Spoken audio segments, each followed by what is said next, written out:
Na 90 dní přestávám mlčet o věcech, o kterých chlapi mlčí celý život.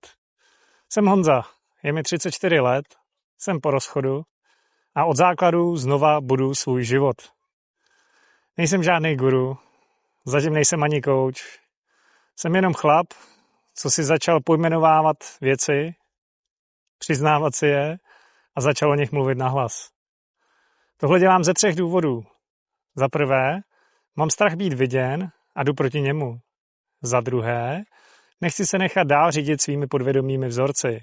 Za třetí, protože vím, že je spousta chlapů, kteří to mají stejně jako já, ale nechtějí si to přiznat nebo to říct nahlas.